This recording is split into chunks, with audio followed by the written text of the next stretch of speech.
नमस्कार, कल 24 मा स्वागत छ। म वीरेन्द्र जैरो। भनाइ नै छ, एकले बिरायो शाखा पिरायो। अहिले बचतकर्ताहरूलाई ठग्न पल्केका एक दुई सहकारी संस्थाका कारण सिङ्गो सहकारी क्षेत्र नै बदनाम बन्न थालेको छ। यस्तै ठग प्रवृत्ति हावी हुँदा सरकार सहकारीप्रति आम जनताको विश्वास गुम्न थालेको छ। उसो त सरकारको 3 खम्बे अर्थनीतिमा सहकारी पनि पर्छ। देशभर सञ्चालित सहकारी संस्थाले राज्यलाई ठूलो मात्रामा कर पनि तिर्दै आएका छन्।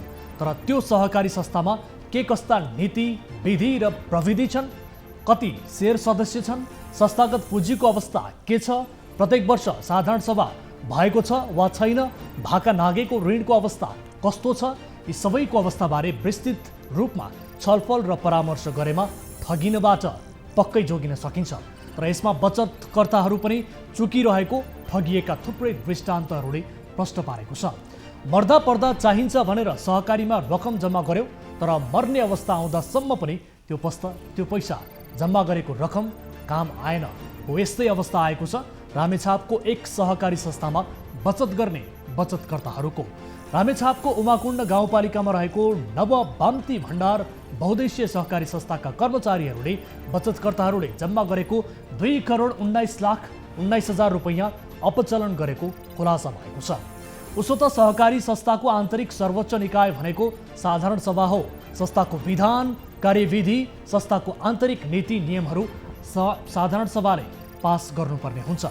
कार्यसमिति हेरफेर गर्ने अधिकार पनि साधारण सभालाई नै तोक्नुपर्ने हो। तर नव बाम्ती भण्डार बहुद्देश्य सहकारीका कर्मचारीहरूले सञ्चालक समितिका अध्यक्षलाई बर्खास्त गरिदिएका छन्। आजको कार्यक्रममा यो सहकारी संस्थाले गरेको बदमासीको पर्दाफास गर्दैछौँ।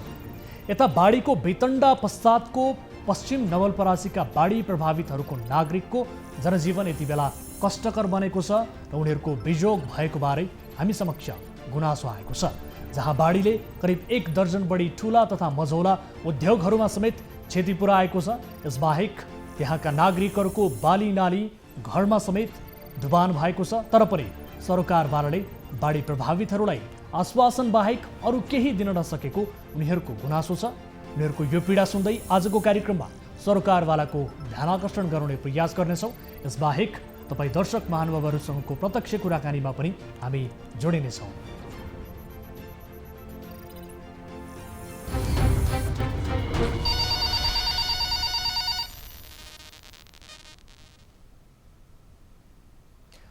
कल 24 कुणा श्रृङ्खलामा उपस्थित भइसकेका छौँ। दर्शक महानुभावहरू, आज पनि विविध विषयहरूसहित कार्यक्रममा उपस्थित छौँ।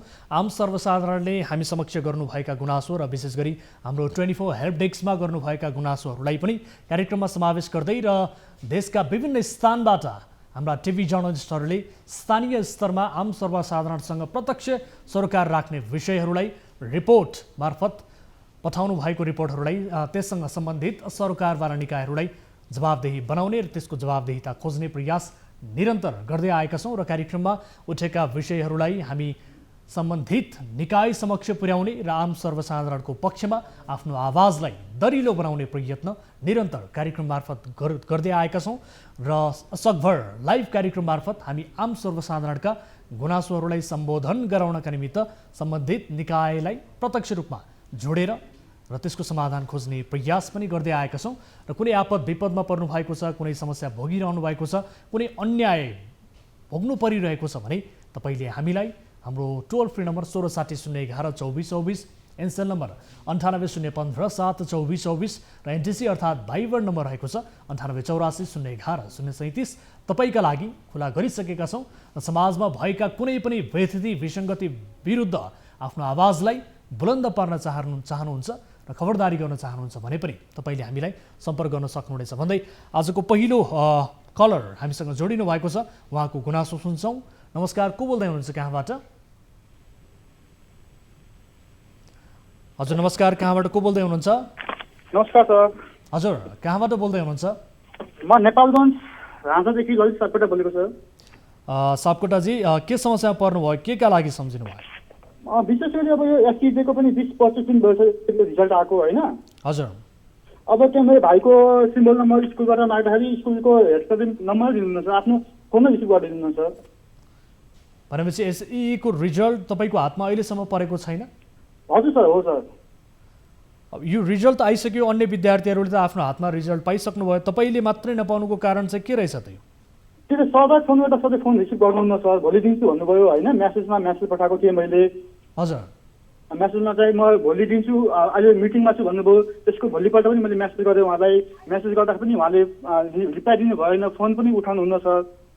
तपाईँले अनलाइनबाट हेर्नु भएन आफ्नो रिजल्ट? सिम्बल नम्बरै छैन सर। सिम्बल नम्बर भएपछि पो हेर्न मिल्यो सर। सिम्बल नम्बरै छैन, सिम्बल नम्बर प्राप्त भएको छैन। ए, तपाईँलाई सिम्बल नम्बर नै प्राप्त भएको छैन? हजुर सर। अनि तपाईँले कसरी एक्जाम दिनुभयो त? एक्जाम यस्तो मेरो भाइ हो, म चाहिँ होइन, भाइ हो होइन। हजुर। एससी चाहिँ स्कुलले पठाउने हो सर। अहिले एससीको त एक्जाम भएको होइन। हजुर, ठिक छ। अब सिम्बल बिना त तपाईँले कसरी चाहिँ यो भनौँ न एक हिसाबले आफ्नो परीक्षामा आफ्नो सहभागिता तपाईँले जनाउन नपाए पनि, यद्यपि कोरोना कारण एक्जाम भएन तर पनि तपाईँको सहभागिता त्यहाँ कसरी सुनिश्चित हुने भयो त? नै एससीको रिजल्ट त सर आन्तरिक मूल्याङ्कनबाट भएको हो नि सर। आन्तरिक मूल्याङ्कन स्कुलले पठाउने हो। तपाईँलाई सुरुमा नै सिम्बल नम्बर दिइएन त्यसो भए? हो हजुर सर। सिम्बल नम्बर माग्दाखेरि चाहिँ म भोलि दिन्छु भन्नुभयो सरले होइन। हजुर। त्यो रिजल्ट आएको दिनै मागेको हामीले। म काठमाडौँ छु अहिले भन्नुहुन्थ्यो उहाँले। अनि तपाईँको मात्रै समस्या हो कि अथवा तपाईँसँगै अध्ययन गर्नुहुने अन्य विद्यार्थीहरूको पनि समस्या हो यो? एक दुईजनाले त पास छैन भन्ने कुरा आयो सर। अरूले त पाए, एक दुईजनाले चाहिँ नदिएको भन्ने कुरा आयो होइन। हजुर। अब भाइ जनकपुर पढ्ने हो, अहिले चाहिँ नेपालगञ्ज छ, संस्कृत विद्यालयमा हो पढेको। यो तपाईँको स्कुल चाहिँ कुन ठाउँमा हो? यो चाहिँ हाम्रो महोत्तरी जिल्लामा हो सर। महोत्तरी मट्टिहानी भन्ने ठाउँमा हो सर। अनि तपाईँ त्यहाँ जानुभयो त? स्कुलमा जानुभयो, प्रिन्सिपललाई भेट्नुभयो? स्कुलमा चाहिँ म गएको छैन सर। म नेपालगञ्जमा छु अहिले होइन। ए हजुर। स्कुलमा चाहिँ म गएको छैन, नेपालगञ्जमा म छु। स्कुल भएको चाहिँ जनकपुर हो। हजुर। त्यसपछि अब उहाँ सरसँग सम्पर्क गर्दाखेरि चाहिँ सरले फोन रिसिभै गरिदिनु हुँदैन। हस्, हामी सम्बन्धित विद्यालयका प्रधानाध्यापकलाई टेलिफोन सम्पर्क गरिरहेका छौँ। उहाँको नम्बर पनि तपाईँले हामीलाई उपलब्ध गराउनु भएको रहेछ। उहाँसँग हामी यसबारेमा सोध्ने कोसिस पक्कै पनि गर्नेछौँ। यद्यपि उहाँले तपाईँलाई टेलिफोनमा के जवाब दिनुहुन्छ यस विषयमा? अब तपाईँले फोनै रिसिभ भएको छैन सर। म भोलि दिन्छु भन्नुभयो उहाँले एकचोटि होइन, फोन रिसिभ गर्दाखेरि। हजुर। अनि त्यसपछि उहाँको फोन रिसिभै भएको छैन सर। त्यसबाहेक अन्य शिक्षकहरूको नम्बर थिएन यहाँसँग? मसँग कसैको पनि थिएन सर। उहाँको अब मेन हामी उहाँ दवाईसँग गएको होइन त्यहाँ स्कुलमा। हजुर। अब उहाँको मात्रै छ। अब उहाँले नै फोन रिसिभ नगरेपछि अब अरूको त छैन सर हामीसँग नम्बर। हस्, हामी उहाँलाई फेरि पनि जोड्ने प्रयास त गरिरहेका छौँ। यद्यपि उहाँ हाम्रो सम्पर्कमा स्थापित हुन सकिरहनु भएको छैन, उहाँलाई हामी सम्पर्कमा ल्याउन सकिरहेका छैनौँ।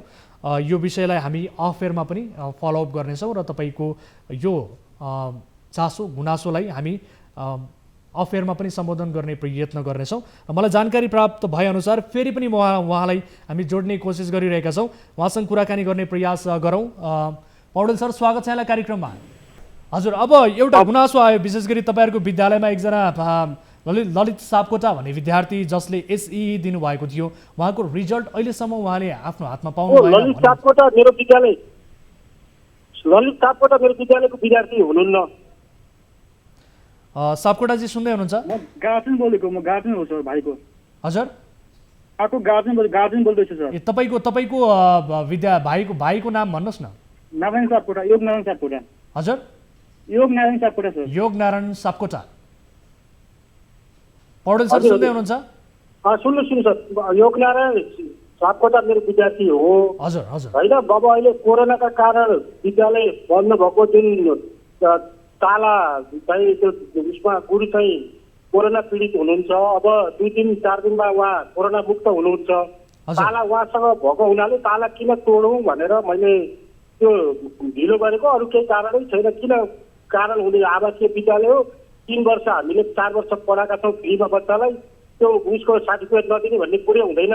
त्यो कारणले त्यो चाहिँ भनौँ न भ्रममा नरहन म अभिभावक र सबैलाई अनुरोध गर्दछु। तर पनि रिजल्ट आएको त लामो समय भइसक्यो। उहाँले तपाईँलाई संस्कृत शिक्षा आवासीय रूपमा चाहिँ पढाइसकेको हुनाले विद्यार्थीको रिजल्ट रोक्ने भन्ने त सवालै हुँदैन। रिजल्ट अब 2-3 दिनमा प्रमाणपत्र पनि आइहाल्छ। प्रमाणपत्र पनि दिन तयार छु म विद्यालय खुल्ने बित्तिकै। हजुर, उहाँले यो प्रश्न उठाउनु त जायज हो नि सर, किनभने तपाईँलाई उहाँले फोन गर्नुभएको रहेछ, तपाईँले भोलि दिन्छु भनेर भन्नुभएको रहेछ। अहिले म बाहिर छु भनेर, आज पनि म बाहिर छु, यहाँ रौतहटमा छु, बागमती भन्ने ठाउँमा सरलाई उस्नेर एउटा कार्यक्रममा छु। त्यस कारणले गर्दाखेरि त्यो नआत्तिन भनिदिनु होला। ल, धन्यवाद।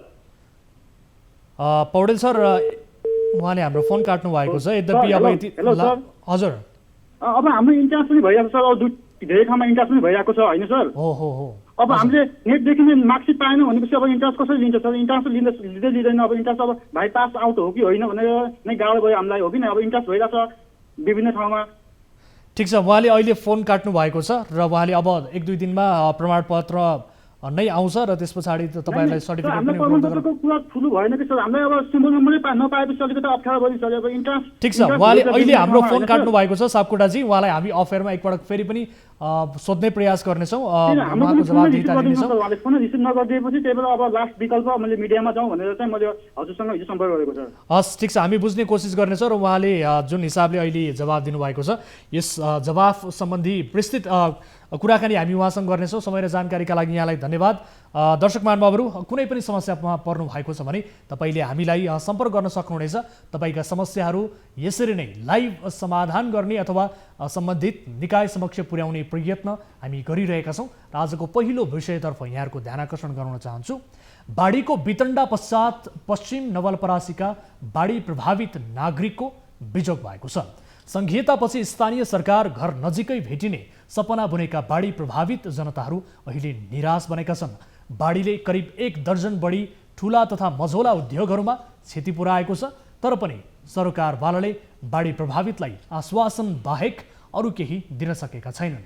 अहिले पश्चिम नवलपरासीका बाढी प्रभावितहरू बाढीबाट आगामी दिनमा हुन सक्ने थप जोखिमलाई न्यूनीकरण गर्न र आफूहरूले बेहोरिसकेको पीडामा मलहम लगाइदिन हार गुहार गरिरहेका छन्। उनीहरूको यही गुनासोका आधारमा नवलपरासीबाट हाम्रा टिभी जर्नलिस्टले पठाएको रिपोर्ट हेर्नुहोस्।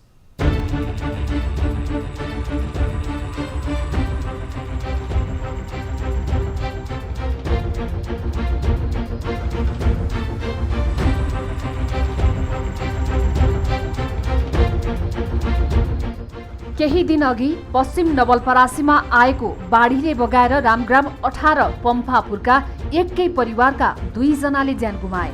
बाढीमा 38 वर्षका विनोद पासी र उनीसँगै उनका 13 वर्षीय छोरा प्रदीप पासीको शव घर नजिकै 30 मिटरको दूरीमा भेटिएको थियो। एहन के पहले लगाया है तो हमन के जाए के पुगा के बड़का के जाए ना तो वही में तो घर भत्किएको र काजक्रिया समेत दाजुको घरमा भइरहेको मृतकका परिवारमा यो पीडामा मलम लगाउने प्रयास हालसम्म कुनै निकायले गरेको छैन। यता रामग्राम नगरपालिकाले बाढी प्रभावितहरूलाई राहत दिने भन्दै बाढीले विस्थापित भएकाहरूलाई 2000 रुपैयाँ प्रति परिवार दिने भने पनि त्यो पनि सबै बाढी पीडितले नपाएको गुनासो गरेका छन्। बाढीले निम्त्याएको नोक्सानी बेहोरेको 4 दिन बितिसक्दा पनि बेघर जनताको उचित व्यवस्थापनमा स्थानीय सरकारले ठोस कदम चाल्न सकेको छैन। के सरकार व्यवस्था गर्छ त्यो त सरकारको हातमा छ, मलाई थाहा छैन।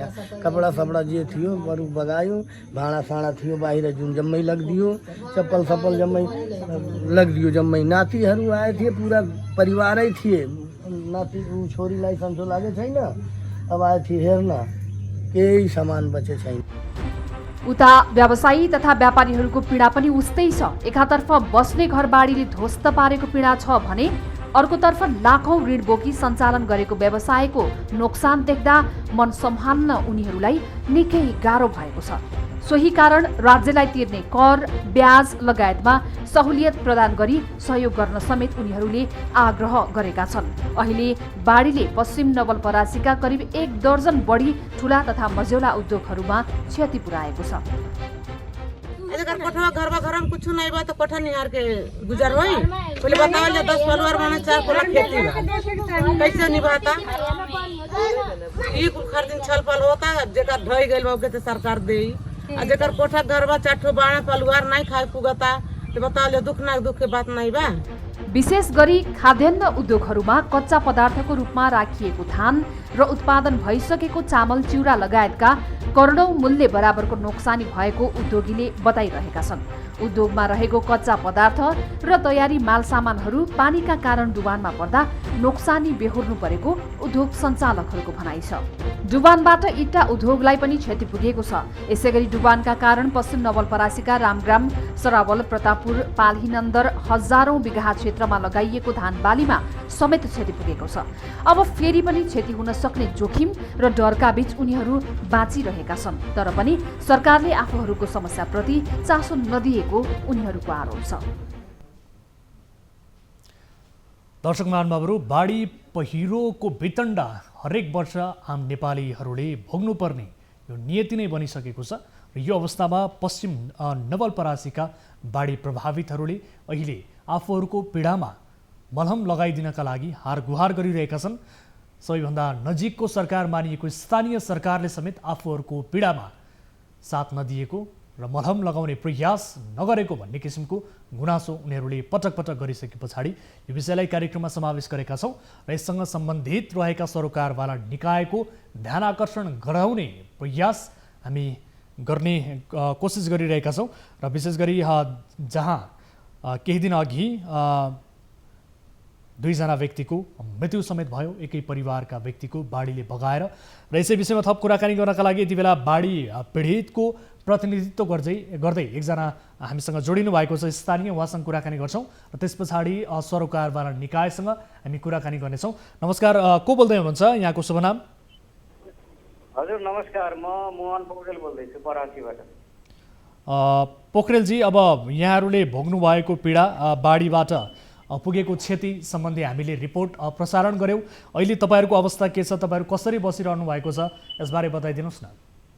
हजुर, खास गरी अब गएको भदौ 11 गते जुन बिहान पख भनौँ मध्यरातमा 3 बजेपछि यो अचानक बाढी आउँदा परासीमा धेरै ठुलो क्षति भयो। परासीवासीले यो सोच्दै नसोचेको बाढी आयो। परासीका 1-2-4वटा घर बाहेक सबै घरमा बाढी पसेर ठुलो नोक्सानी भएको छ। यहाँ अरबौं रुपियाँको नोक्सानी भएको छ। खास गरी यसबाट सबै क्षेत्र प्रभावित भएका छन्। यहाँका सरकारी कार्यालय अहिले पनि कतिपय बन्द रहेको अवस्था छ। कागजातहरू, महत्त्वपूर्ण कागजातहरू बन्द भएको अवस्था छ, बगाएको अवस्था छ, भिजेको अवस्था छ। त्यसै गरी खाद्यान्न पसलहरू, कपडा पसलहरू लगायत पसलहरूमा त्यस्तै क्षति पुगेको छ। हरेक घरमा कतिपय मानिसहरू अझै पनि विस्थापित रहेका छन्। घरमा पहिलो तलामा खाने बस्ने मानिसहरू चाहिँ सबै अहिले धेरै जसो अन्यन्त्र गएर आश्रय लिएर बसिरहनु भएको। घरमा सबै भिजेर खान नमिल्ने किसिमको, बस्न नमिल्ने किसिमको भएको अवस्था छ। त्यसैमध्ये म पनि एकजना छु। अहिले पनि म बाहिर नै बसिरहेको छु, घरमा अझै बस्ने अवस्था छैन। सबै भनौँ न भिजेर लेदो सहितको माटोले भिज्दा बिस्तारा, पलङ लगायत इलेक्ट्रोनिक सामानहरू, खाद्यान्नहरू सबै भिजेर लाउने कपडा समेत हामीले जे लगाएका थियौँ त्यही नै बाँकी रहेको अवस्था छ। अत्यन्त पीडादायी अवस्था छ। अब तपाईँहरूको यो पीडादायी अवस्थाबारे नजिकको सरकार भनेको स्थानीय सरकारले पनि केही चासो दिएन भन्ने तपाईँहरूको गुनासो छ। यद्यपि त्यहाँ बाढीबाट प्रभावित भएकाहरूलाई प्रति परिवार 2000 रुपैयाँ दिने भनेर भनिएको छ। यो ठुलो रकम त होइन आफैमा, तर यसमध्ये पनि कतिपयले नपाएको भन्ने गुनासो पनि यथावत छ। यसबारे बताइदिनुहोस् त, के हो यो तपाईँहरूले पाउनु भएको छ कि? पनि हामीले स्थानीय सरकारले, नगरपालिकाले बाढी पीडितलाई 2000 दिने भनेर निर्णय गर्यो भन्ने चाहिँ सुनेका हौँ। तर विडम्बना भनौँ, अहिलेसम्म हाम्रो घरमा भएको क्षति, हाम्रो टोलमा छिमेकमा भएको क्षति के कस्तो छ भनेर यहाँका मेयर, उपमेयर अथवा वडाका प्रतिनिधि समेत हाम्रो घरमा टिक्नु भएको छैन भने उहाँहरूले हामीलाई राहत दिनुहुन्छ भनेर हामीले कसरी पत्याउने? हजुर, अब के भनिरहनु भएको छ? स्थानीय सरकारका प्रतिनिधिहरू समक्ष तपाईँहरूले पनि आफ्ना समस्याहरू राख्नुभयो होला होइन? के भन्नुहुन्छ उहाँहरू? हामीले अहिलेसम्म त्यसरी प्रत्यक्ष भेट्न पाएका छैनौँ। अब स्थानीय सरकारका प्रमुखहरू गाडीमा हिँड्नुहुन्छ, बाटो अब उहाँले जुन बाटो सजिलो हुन्छ त्यही बाटो हिँड्नुहुन्छ। अब घरमा छिरेर सोध्ने भएको, हामीले यस्तो भयो भनेर भन्न पाउँथ्यौँ। अब त्यसरी प्रत्यक्ष सम्पर्क नै भएको छैन। हजुर, अब एक हिसाबले भन्यो भने यो बाढीबाट तपाईँहरूले क्षति बेहोरिसक्नु भएको छ, तर फेरि पनि बाढीको सम्भावना रहेका हिसाबले थप जोखिम ननिम्तियोस् भन्नका लागि तपाईँहरूले आफ्नो तर्फबाट कस्तो सावधानी अपनाइरहनु भएको छ? अहिले के छ अवस्था? अहिले पनि हामीले खास गरी यो पानी केही समय 2-4 घन्टा नै लगातार अविरल वर्षा भयो भने फेरि बाढी आउने सम्भावना हुन्छ है भन्ने त्रास हामी सबैलाई छ। र खास गरी हामी अब यो परासी बजार चाहिँ 2टा नदीको बिचमा पर्छ। एउटा झरै खोला, अर्को रामखण्डा नदी पर्छ। त्यसैको आसपासमा अन्य खोलाहरू पनि रहेका छन् र खास गरी नदीको तीव्र दोहनसँगै यसको निकास नहुँदाखेरि खास गरी यसको समस्या हामीले बेहोर्नु परेको छ।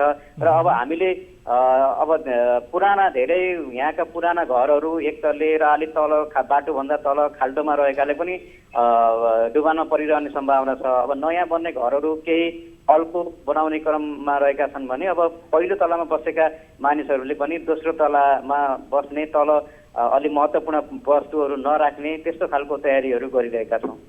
अब यो अवस्थामा त्यहाँ प्रभावितहरू अन्य कसैलाई अथवा तपाईँहरूलाई पनि भनौँ न एक हिसाबले भन्यो भने केही सङ्घ संस्थाहरूले पनि यो अवस्थामा साथ सहयोग गरिरहेका हुन्छन्। यो सङ्घ संस्थाहरूले सहयोग गर्ने, त्यहाँ केही राहतको प्रबन्ध मिलाउने यो किसिमको गतिविधिहरू त्यहाँ भएको छैन? हजुर, केही सङ्घ संस्थाहरूले राहत पनि वितरण गरिरहेको अवस्था छ। केही अलिकति अति प्रभावित क्षेत्रहरूमा जसको घरहरू भत्किएको अवस्था छ, केही पनि छैन, उहाँहरूलाई चाहिँ सङ्घ संस्थाहरूबाट सामाजिक क्षेत्रबाट चाहिँ राहतहरू वितरण भइरहेको अवस्था छ। यहाँलाई जानकारी गराउँ, म पनि एकजना सञ्चारकर्मी नै हो र हामीलाई हाम्रो यो अवस्था भइसकेपछि हामीलाई पत्रकार महासङ्घका केन्द्रीय महासचिव रोशन पुरी र हाम्रो लुम्बिनी प्रदेशका अध्यक्ष र यहाँका जिल्ला समितिका पदाधिकारीहरू पनि आएर अवलोकन गर्नुभएको थियो र हामीले केही शब्द पहल चाहिँ गर्छौँ भन्नुभएको थियो। अब तपाईँ एक सञ्चारकर्मी पनि हुनुहुँदो रहेछ र सँगसँगै आफै पनि बाढी प्रभावित व्यक्ति, अब के भन्न चाहनुहुन्छ भनौँ न सरकारवाला निकायहरूलाई, अन्य बाढी पीडितहरूको प्रतिनिधित्व गर्दै उहाँहरूको आवाजलाई पनि तपाईँले समेट्दै के भन्न चाहनुहुन्छ यति बेला सरकारलाई? हजुर, खास गरी अब हाम्रो जिल्लामा भन्नुपर्दा हाम्रो दक्षिणी क्षेत्र जो भारतसँग सिमाना जोडिएका क्षेत्रहरू छन् त्यहाँ चाहिँ हरेक वर्ष नै डुबान हुने गरेको छ। यो हजुरको करिब 70-80 वर्षदेखिको समस्या रहेछ, तर यसको दीर्घकालीन समस्या कहिले पनि ठिक छ। मैले तपाईँलाई एकैछिन रोकेँ। यति बेला हामीले टेलिफोन सम्पर्कमा ल्याएका छौँ रामग्राम नगरपालिकाका उपमेयर हुनुहुन्छ नन्दा कुँवर हाम्रो टेलिफोन सम्पर्कमा हुनुहुन्छ, माफ गर्नुहोला, उहाँलाई हामीले जोडेका छौँ। उपमेयरज्यू, स्वागत छ यहाँलाई कार्यक्रममा। हेलो, यहाँलाई स्वागत छ कार्यक्रममा उपमेयरज्यू। उपमेयरज्यू सुन्दै हुनुहुन्छ? यहाँलाई स्वागत छ। आवाज सुनेन सर। हजुर, अब म तपाईँलाई प्रश्न गरिहाल्छु। विशेष गरी बाढी प्रभावितहरूले अहिले गुनासो गरिरहेका छन्, नगरपालिकाले हामीलाई कुनै पनि किसिमको राहतको प्रबन्ध गरेन। यद्यपि तपाईँहरूले 2000 प्रति परिवार भनेर दिने भन्नुभएको रहेछ, त्यो त लाखौँ बराबरको मानिसहरूले क्षति बेहोरिरहेका छन्, त्यसले के मलहम लगाउन सक्ला? तर त्यो पनि सबैले पाएनन् भन्ने किसिमको गुनासो छ। बाढी प्रभावितहरूलाई यस्तो बेवास्ता स्थानीय सरकारले किन गरिरहेको छ?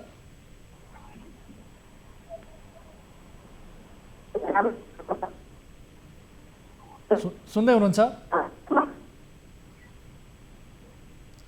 उपमेयरज्यू सुन्दै हुनुहुन्छ?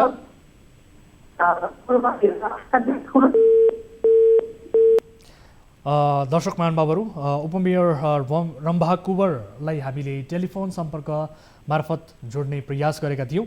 उहाँसँगको सम्पर्क स्थापित हुन सकेन। रामग्राम नगरपालिकाका मेयर साहबलाई पनि हामीले टेलिफोन गरेका थियौँ, तर उहाँले यस विषयमा अहिले आफू व्यस्त रहेकाले बोल्दिनँ भनेर हाम्रो टिमका साथीहरूलाई जानकारी दिनुभयो र त्यस पछाडि हामीले उपमेयरज्यूलाई टेलिफोन गरेका थियौँ र उहाँ पनि हाम्रो टेलिफोनमा जोडिनु भयो, तर सम्पर्क स्थापित हुन सकेन।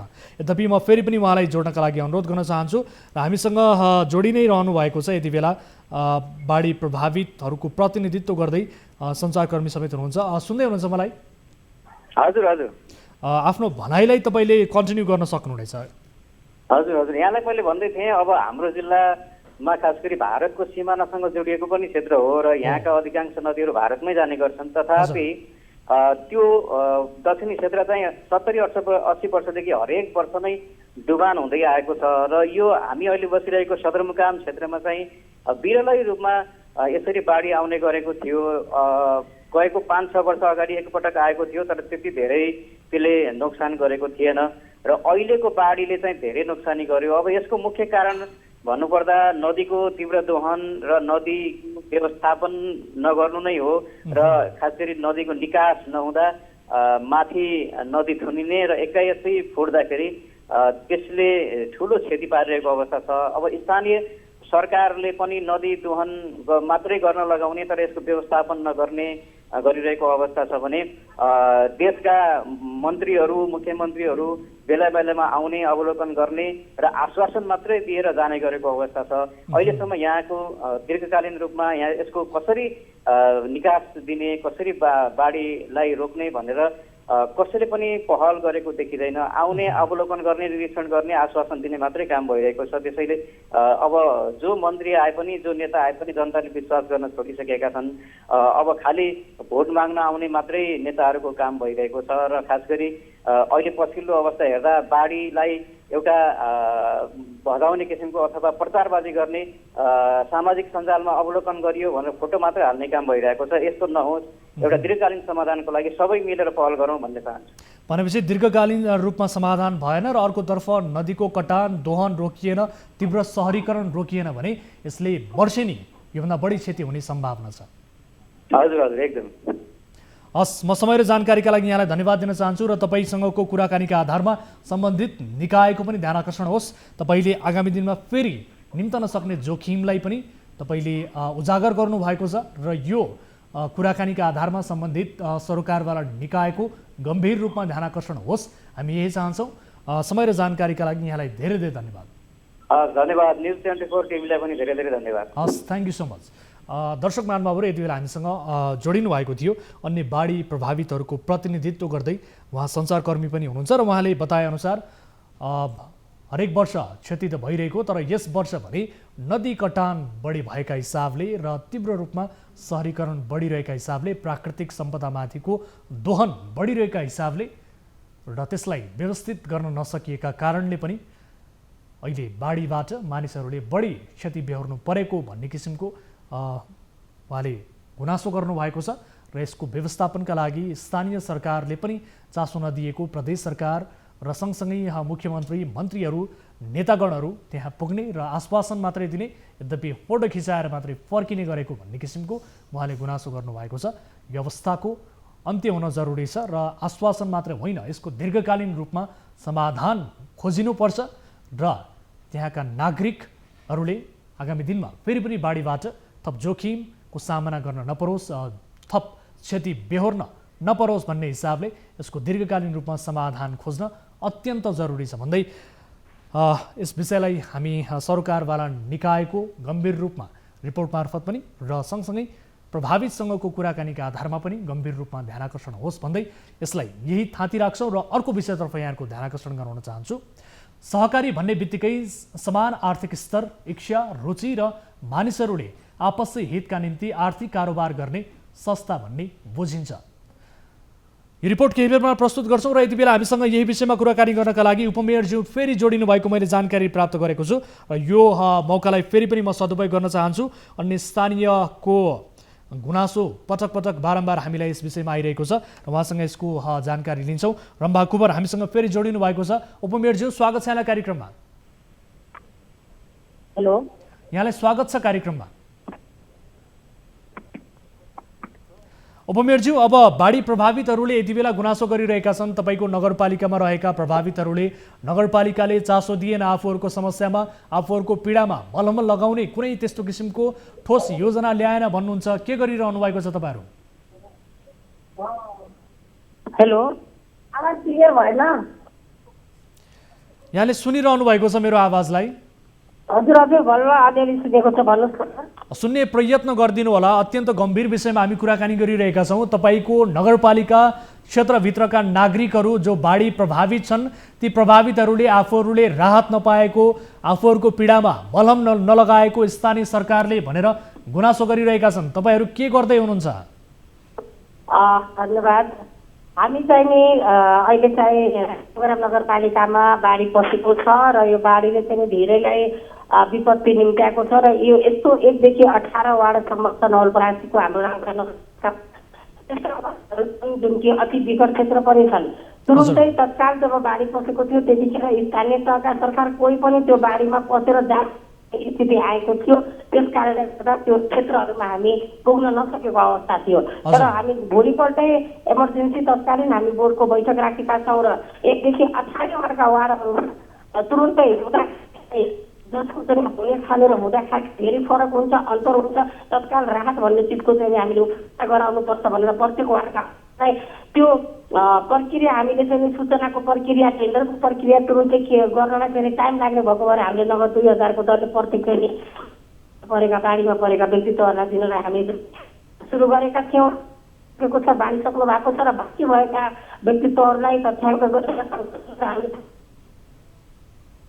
उहाँलाई चाहिँ हामीले राहतको जगरको गरिराखेको अवस्था छ र यहाँ वडा नम्बर 18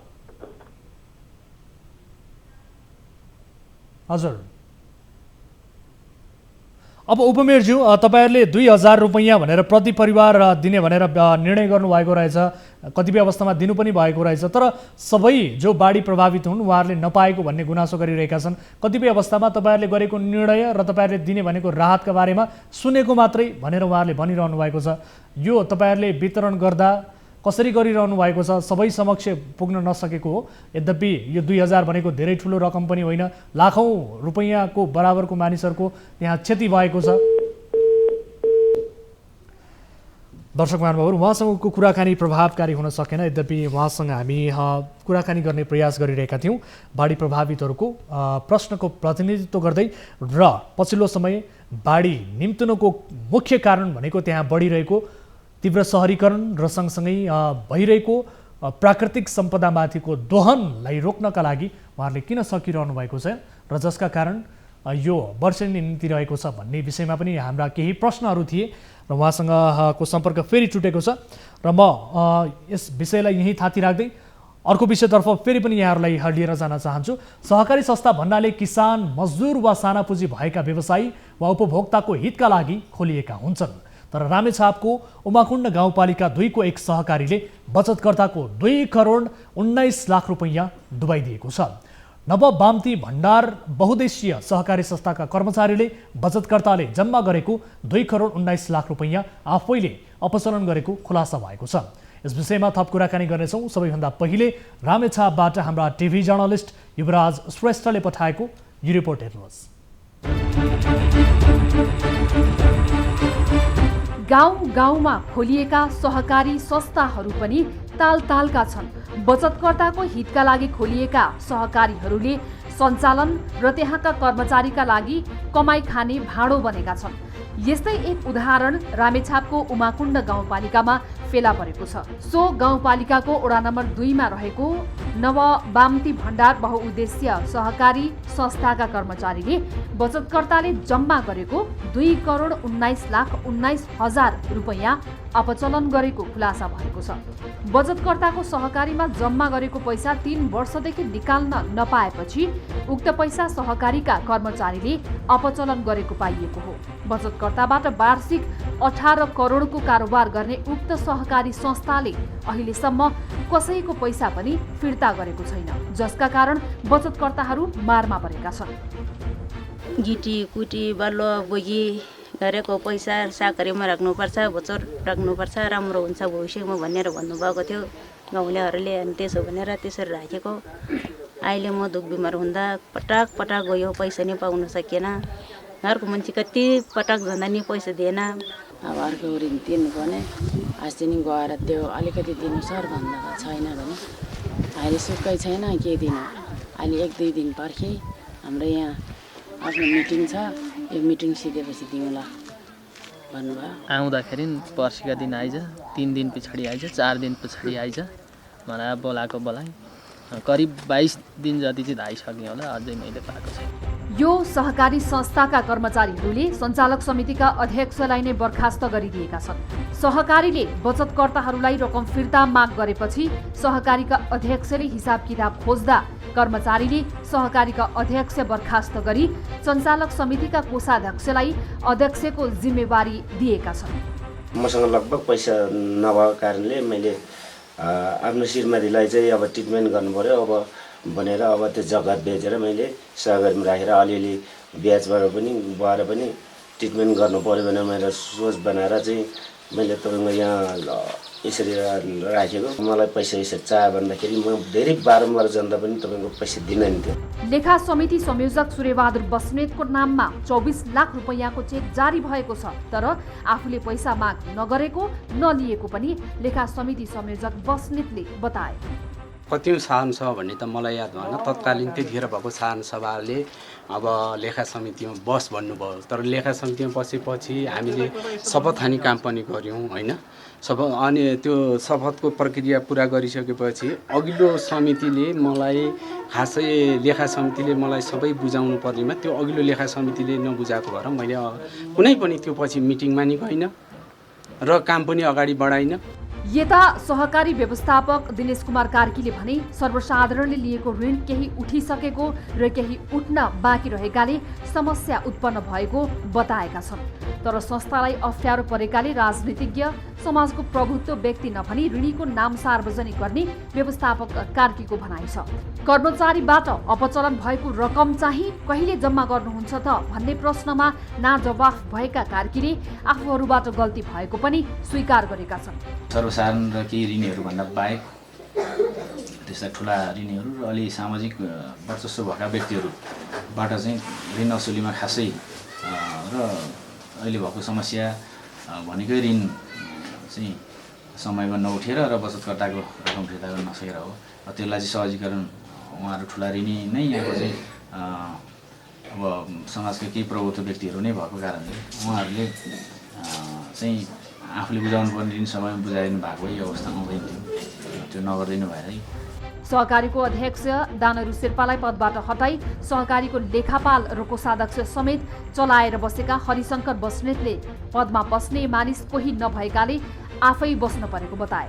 सबैजनाले चाहिँ मलाई आग्रह गर्नुभयो, अब ठिक छ 3 महिना पश्चात हामी साधारण सभा गर्छौँ, 3 महिनासम्म तपाईँ कार्यकारिणी अध्यक्ष भएर बस्नुहोस् भन्ने भएको हुनाले चाहिँ म चाहिँ त्यसरी बस्न बाध्य पनि भएको। अघिल्लो वर्षको साधारण सभामा कर्मचारीले 18 करोड देखाएको र आफूले पनि सोही अनुसार प्रतिवेदन सार्वजनिक गरेको सहकारीका अध्यक्ष बताउँछन्। तर जब बचतकर्ता रकम फिर्ता लिन सहकारीमा पुग्दा पैसा नभएको बारे आफूले जानकारी पाएको उनको भनाइ छ। माइटिङ लुगाएर हामीले अर्को नयाँ माइटिङमा के अरे मिटिङ बस्दै आए, त्यो हराएको 6 महिनाको माइटिङ अस्ति भर्खर त्यो 4 खाताभित्र लुगाएर आएर छ। त्यही भित्र चाहिँ त्यो चाहिँ व्यवस्थापकको चाहिँ व्यक्तिगत खातामा पैसा जम्मा गरेको व्यक्तिगत बामती सप्लायर भन्ने नाममा चाहिँ पैसा ठुलो पैसा 9.5 करोड भन्दा बढी पैसा चाहिँ त्यहाँबाट चाहिँ उहाँले चाहिँ संस्थाको पैसा त्यहाँबाट चाहिँ अवचलन गरेको चेकहरू फेला पर्यो। गरिब दुखी जनताको पैसा अपचलन गर्नेहरूलाई आफ्नो क्षेत्राधिकारभित्र रहेर तत्काल कारबाही प्रक्रिया अघि बढाउने उमाकुण्ड गाउँपालिकाले जनाएको छ। जनताले राखेको पैसा एउटा अन्डा चाहिँ बेचेर कुनै काम गरेर राखेको पैसा जो अनियमितताको कारण पनि आएको छ, त्यो अनियमितता छ भने त्यसलाई चाहिँ तत्काल छिटोभन्दा छिटो चाहिँ स्थानीय सरकारलाई जो अधिकार पनि प्रत्योजन गरेको छ त्यो अनुरूप हामी अगाडि बढाउने कुराहरू पनि मैले राख्न चाहे। तर राजनीतिक दल र स्थानीय जनप्रतिनिधिकै संरक्षणमा नवबामती भण्डार बहुउद्देश्य सहकारी संस्थाभित्र झाँगिएको बेतिथि र अनियमितताको सम्बन्धित निकायले निष्पक्ष छानबिन गरी पीडितलाई न्याय दिन सक्छ या सक्दैन त्यो भने हेर्न बाँकी नै। दर्शक महानुभावहरू, बचतकर्ताले खाइ नलाग्ने आफूहरूले दुःख सुखले कमाएको रकम सहकारीमा जम्मा गरे तर मर्दा पर्दा आफूहरूलाई काम लागेन। यही अवस्था रामेछापका यी बचतकर्ताहरू जसले सहकारीलाई विश्वास गरेर जम्मा गरेका थिए तर उक्त सहकारी संस्थाले 2,19,19,000 रुपैयाँ अपचलन गरिदिएको छ र यस विषयमा थप कुराकानी गर्नका लागि हामीसँग जोडिनु भएको छ यति बेला सहकारी संस्थाका कार्यकारी अध्यक्ष हुनुहुन्छ कोषाध्यक्ष तथा लेखापाल हरिशङ्कर बस्नेत हाम्रो सम्पर्कमा हुनुहुन्छ। बस्नेत सर, स्वागत छ यहाँलाई कार्यक्रममा। हजुर नमस्कार। हजुर, अब यो रकम कहाँ गयो सर? बचतकर्ताले यति धेरै रकम जम्मा गरेको विश्वासले तपाईँहरूको सहकारीमा, अहिले त तपाईँहरूको यो सहकारी संस्थाले त करिब 2,19,19,000 रुपैयाँ अपचलन गरेको भनेर रिपोर्ट प्राप्त भएको छ। के हो यसको वास्तविकता? यस्तो छ सर, अब यो पहिला एकचोटि यो गाउँपालिकाले चाहिँ हेर्दाखेरिको रिपोर्ट हो सर, त्यो 2 करोड कति भन्ने होइन सर? हजुर। त्यो अहिले चाहिँ कति कति हिसाब चाहिँ घटेर कति कति हिसाब मिलाउन लागिसकेको छ यहाँ। हजुर।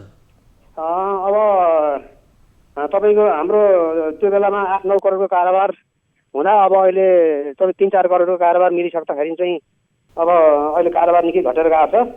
र बचतकर्ताहरूले चाहिँ अब सबैले एकैचोटि पैसा मागेको र लगानी भएको पैसा एकैचोटि उठ्न नसकेको।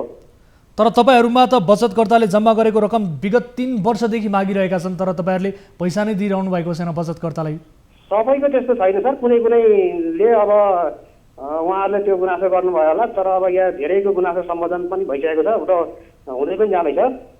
र बिचमा तपाईँको अलिकति हिसाब चाहिँ हिसाब क्या भएको र बिग्रेको हुनाले यहाँ चाहिँ तपाईँको कर्मचारी अब त्यसका व्यवस्थापकहरू अनि सहव्यवस्थापकहरूबाट पनि हामीले असुल उपर गर्ने र उनीहरूको पैसा फिर्ता गर्नेमा लागि पनि राखेका छौँ। र उहाँहरूको अब आफ्नो प्रोपर्टी चलअचल सम्पत्ति बेचबिखन गर्नु पनि लागिराख्नु भएको छ। र हामी त्यो पैसा त्यो जति नपुग पैसा चाहिँ हामी चाहिँ अब कर्मचारीबाट असुल गरेर हामी उहाँहरूको पैसा चाहिँ फिर्ता गर्छौँ। तर ऋण लिएका मानिसहरूबाट रकम उठ्न नसकेका कारणले मात्र होइन कि त्यहाँ कर्मचारीले नै बदमासी गरे, अपचलन गरे, त्यस कारणले यो बचतकर्ताले रकम दिन सकिएन भन्ने कुरा आइरहेको छ। अलिकति कर्मचारीबाट पनि हो सर। अब अलिक त्यो भन्दा अलिकति भने के स्पष्ट पार्दिनुस् न? अलिकति भने के तपाईँहरूले के छानबिन गर्नुभएछ?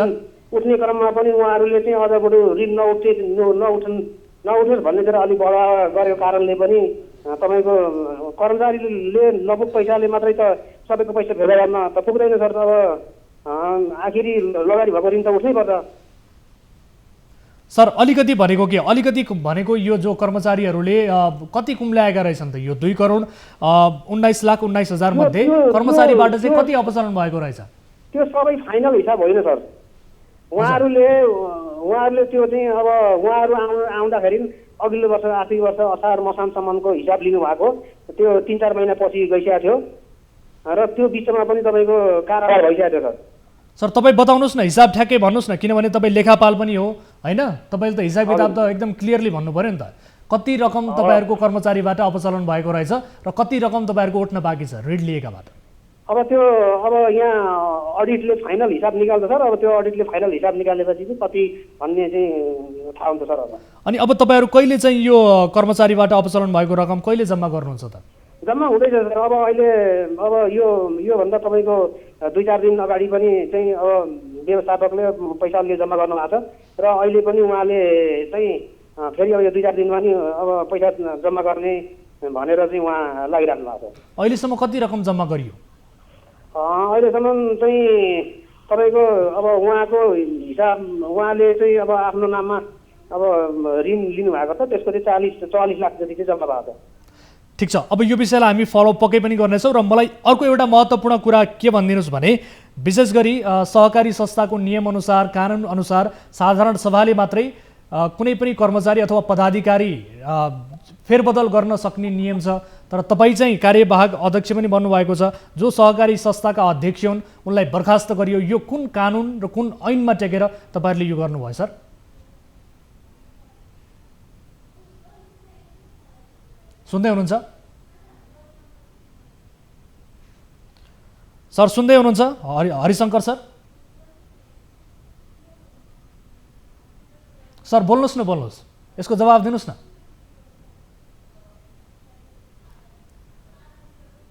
बस्नेत सर सुनिरहनु भएको छ?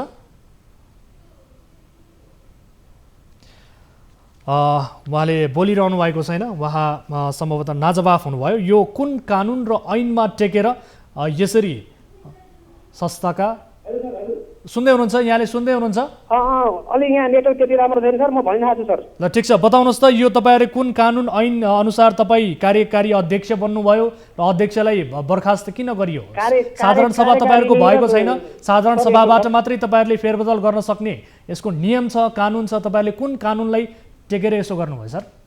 कार्यकारिणी र कार्यभागमा भन्ने फरक छ सर। अब त्यो कार्यकारिणी भन्ने शब्द होइन, कार्यभाग भन्ने हो। अब उहाँ चाहिँ अब म बिरामी अस्वस्थ छु र म अब विदेशैसम्म पनि जान सक्छु भन्ने हिसाब भएपछि यहाँ चाहिँ तपाईँको सबै सदस्यहरू र यहाँका चाहिँ जनप्रतिनिधिहरू सबैको रोहरमा ठिक छ तपाईँ उसार गरेर आउन्जेल तपाईँको चाहिँ यहाँ कार्यभाग भएर उहाँले गर्नुहुन्छ नि त भनेर त्यसरी गरिएको छ।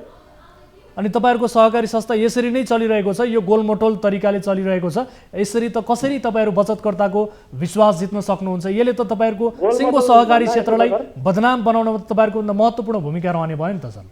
हामी उहाँहरूको पैसा जसरी पनि फिर्ता गर्छौँ सर। त्यो अब अलिकति पहिलेको जस्तो पनि छैन, धेरै कुराहरू ट्र्याकमा हामी ल्याइसकेका छौँ र अब नपुग रकम पनि असुल गराएर अब ऋणीहरूबाट पनि ऋण असुल गराएर अब बचतकर्ताको पैसा हामी फिर्ता गर्छौँ सर। विगत 3 वर्षदेखि तपाईँहरूको सहकारी संस्थाबाट बचतकर्ताहरूले दुःख पाइरहेका छन्, अब कति वर्ष कुर्नुपर्ने हो उहाँहरूले? 3 वर्षै त नभन्नु सर। त्यो सर 3 वर्ष नै हो, तपाईँ स्वीकार्नुहोस् न सर। तपाईँहरू नस्वीकार्ने आफ्नो गल्ती आफूहरूबाट भएको कमजोरी किन नस्वीकार्नु भएको? त्यो होला सर, त्यो कुनै सदस्यले भन्नुभयो होला होइन सर। अब त्यो अब त्यहाँभित्र कमजोरी भएकै हो, मान्छे अब त्यो बचतकर्ताहरूले पैसा नपाएकै हुन्। हजुर। अब त्यो चाहिँ हामी अनवरतमा लागिरहेका छौँ र अब ऋण उठाउने क्रममा नि हामी अब लागिरहेका छौँ। तर उहाँहरूको पैसा चाहिँ अब चाहिँ हामी जस्ताको जस्तै फिर्ता गर्छौँ। कहिलेसम्म गरिसक्नुहुन्छ सर? यसको टाइम फ्रेम छ? तपाईँहरूले कुन हिसाबले कुन गतिमा काम गरिरहनु भएको छ? टाइममा त के छ भने हामीले पनि ऋण त उठाइसक्नु पर्यो। ऋणीले पनि तपाईँको चाहिँ अब उसले 10 लाख लगेको छ भने आजै उसले 10 लाख चाहिँ सामान्य सबै चुक्ता गर्न सक्दैन। हस्, म समय र जानकारीका लागि धन्यवाद दिन चाहन्छु र यो विषयलाई फलोअप पक्कै पनि गर्नेछौँ। गम्भीरताका साथ हाम्रो निगरानीमा रहनेछ यो विषय।